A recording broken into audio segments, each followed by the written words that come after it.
All right, so today we're taking a deep dive into Duyunov's motors. Okay. They claim to be really revolutionizing electric motor technology. Right. And we're here to, figure out is this really revolutionary or is this just clever marketing? Yeah. We've got a whole stack of material that you've sent over, mostly from their website. So Yeah. Super. let's unpack it. Let's dive in, see what we got.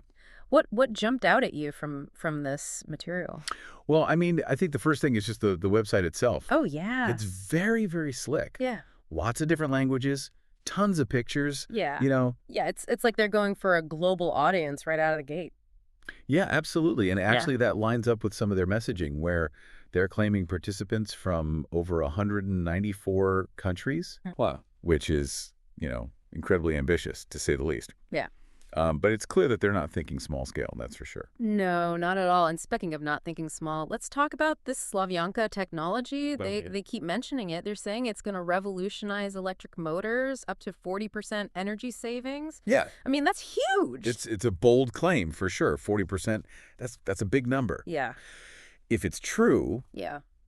but to your point, if it's true, Yeah. and I think, to really kind of understand why this matters, Yeah. we need to dig a little deeper. Yeah. Like how does this Slavyanka thing even work? Is it Yeah. a new material? Is it a different kind of motor? Like what are we talking about here?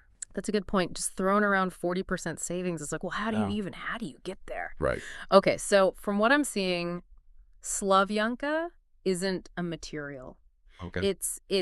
It's actually a specific way of winding the coils inside an electric motor. Interesting. They're calling it combined winding, Okay. and they're saying that this makes the motors way more efficient. Okay.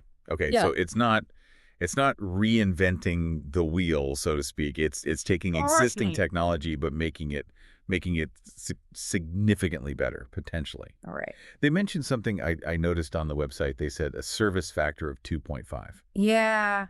Any idea what that means? Honestly, that's one of the things I was hoping you could shed some light on. Okay, yeah. It sounds impressive, but I'm not entirely sure I grasp the implications. Yeah, so essentially a higher service factor means that the motor can handle a heavier workload, Okay. and it can operate for longer periods without overheating or failing. Okay. So it's not just about the efficiency, it's about reliability and lifespan. Right. So you get more bang for your buck, Right. basically. That's what Right. they're claiming. And they're also saying that this Slavyanka tech can be applied across a ton of different areas too. Yeah. They've got electric vehicles, Yeah. industrial machinery. Sure. They even mentioned household appliances. Wow. Like it's on their list. So So they're casting a very wide net in terms of potential applications. yeah. And that makes sense from a business perspective. Yeah. If you can position this as a solution for that diverse a range of industries, Yeah. I mean, you're going to maximize your appeal. You're going to maximize your market reach. Yeah.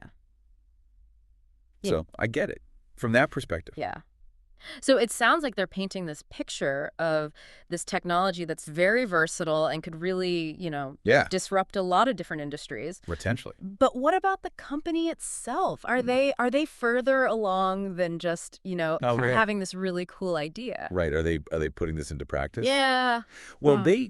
they certainly present themselves as being further along. Okay. They actually claim to have over 100,000 motors Wow. already using Slavyanka tech out in the wild.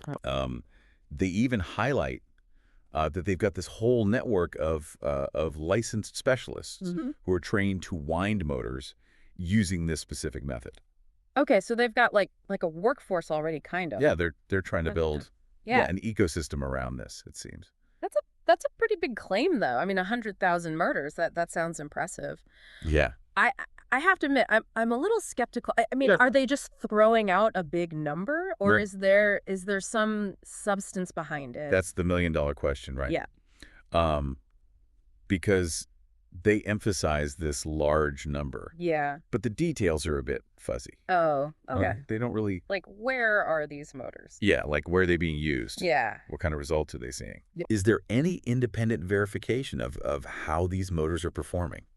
Yeah, it's one thing to say you've got them out there, but Right. are they actually Exactly. Are they living up to the hype? Yeah, are they delivering on Right. the energy savings and the performance improvements? Yeah, and that all circles back to that independent validation Yeah. that we talked about earlier. Yeah. We really need. It'd be nice to see some data. Yes, Yeah. absolutely. Yeah.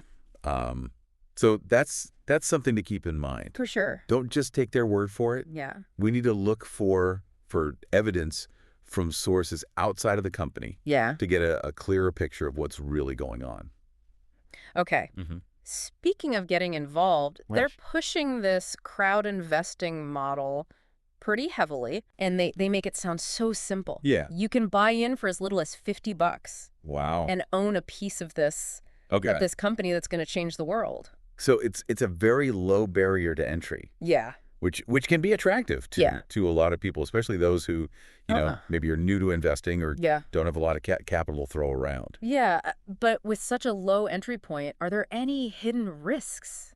Right. Well, like any investment, Yeah. it's essential to understand both the potential rewards Right. and the risks. Yeah. They do mention something called an agreement Okay. that's supposed to protect investments. Okay. However, without knowing the specifics of that agreement, Yeah. it's really hard to say how much protection it actually offers. Right, right. So it's kind of like, here's this agreement, but Right. It's a bit vague. we're not going to tell you. Right. Yeah. Exactly. Yeah. So while the prospect of, they use this term super profit Hmm. on their website Right. might be tempting, Mm-hmm. Sure. it's crucial to remember that there are always two sides to every coin, right? Absolutely. Yeah. And this is where Yeah. I think a little bit of healthy skepticism can be a good thing Right. before you even think about investing. It's essential to, Do your homework. yeah, understand the terms, Yeah. do your research, carefully consider Yeah. those potential downsides. Okay, so we've talked about the technology. Yeah. We've talked about their ambitious claims. Mhm. Their crowdfunding approach. Yeah. But there's one more piece of the puzzle I kind of want to Okay. touch on here, Yeah. and it's this Sovelmash company they keep mentioning. Right. What exactly is their role in all of this? So Solargroup is essentially the entity Okay. that's responsible for making this whole Slavyanka dream a reality. Okay. They're the ones who are tasked with actually building Okay. the design and engineering center, or the D&E as they call it, Yeah. where all the magic is supposed to happen. And it's not just any old building either, right? I mean, they've secured a spot in this special economic zone in Moscow. They have, yeah, which seems like a pretty big deal. Yeah, I mean, it definitely lends an air of legitimacy. It does. Of this whole Operation. for sure. I mean, being located in a special economic zone often comes with Yeah, government support. tax breaks, incentives. Absolutely. Yeah. All designed to foster innovation. Right. So they're playing that up on their website Oh, yeah. for sure. They've got a whole section. Yeah, with timelines. Photos, the works. Yeah, it's like they're saying, look, we're not just all talk. This thing is actually happening. Exactly. Really. Yeah, they're showing tangible progress. Yeah. Which, again, creates that narrative of momentum and credibility. But a fancy building doesn't necessarily guarantee Right. a revolutionary product, right? That's very true. So we need to keep that in mind as well. Absolutely. It's all part of the bigger picture here. We got to look beyond the surface Yeah, and consider all angles. for sure. So we've really dug into these claims about this Slavyanka technology. Yeah. We've explored Duyunov's motors and their business model. Mhm. Even taken a peek at the construction of this new facility. Yeah. But it seems like there's one really crucial piece of this whole puzzle that we need to address, and that's, independent verification. Yeah, you hit the nail on the head. Yeah. I mean, their website might be, Yeah. full of all these bold claims and impressive visuals, Mhm. but we got to remember, Yeah. this is ultimately a marketing tool Right. designed to get investors excited. It's like that old saying, right? Trust but verify. Exactly. Yeah. Exactly. And in this case, Yeah. verification means going beyond the company's own narrative, right? Yeah. We need to seek out Yeah. information from unbiased Yeah. external sources. Where do we even begin to look for that kind of information? It's not like there's a Duyunov's Motors fact check website out there. Right. Not exactly. Yeah. Um, Or is there? I mean, there are definitely avenues you can explore. Okay. One of the, I think, most reliable sources Yeah. for this type of information Yeah.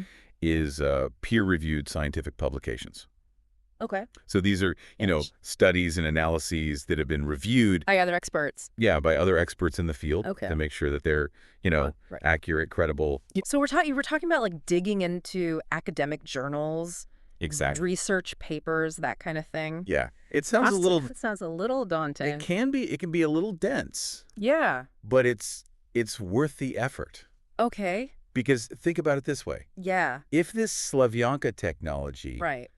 is as revolutionary as they're claiming it to be, Yeah. Yeah. You would expect there to be some buzz. you would expect to see some buzz Yeah. within the scientific community, right? Right. Like published studies, Exactly. research findings, Yeah. maybe even, presentations at industry conferences, that kind of thing. Precisely. And then beyond kind of that academic research, you can also look for analyses or reports from, reputable engineering firms, industry publications. Okay.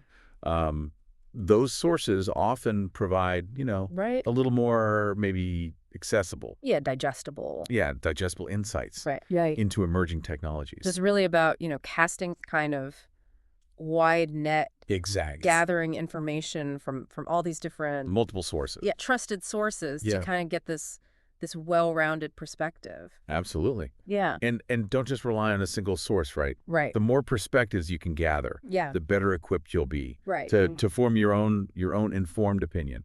So let's say you've done your homework. Okay. You've scoured the internet. Yeah. You've read all the research. Yeah. You've weighed all these different perspectives. Okay. What's the final verdict here? Is Duyunov's motors the real deal? That is the $1 million question. Right. And unfortunately, there's no easy answer. Okay. I mean, their website Yeah. paints a compelling picture. Mm-hmm.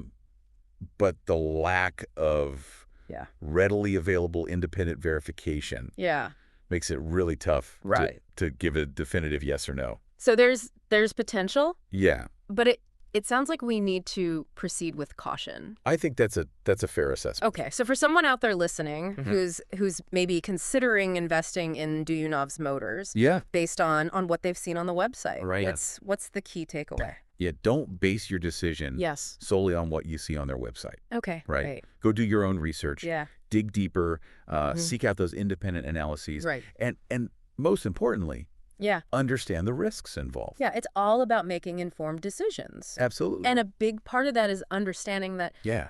Extraordinary claims, Mhm. like the ones that are being made about Slavyanka technology, Right. require extraordinary evidence. They do. Yeah. And until that evidence is readily available Right. from multiple reputable sources, Mm-hmm. a healthy dose of skepticism is always a good idea. Well said. Yeah. So at the end of the day, Mm-hmm. the decision of whether or not to invest Right. is a personal one. But arming yourself with the knowledge, Yes. approaching this opportunity with a critical eye, Mm-hmm. and understanding both the potential rewards and the risks, For sure. you can make a much more informed choice. Absolutely. That's what it's all about. That's what this whole deep dive has been about. Yeah. Right. Empowering you, the listener, Yeah. with the tools and the information you need Yeah. to navigate this complex world of emerging technologies. It's a wild world out there. It is. It's exciting, Yeah. but it's also, It's important to be you got to be careful. informed.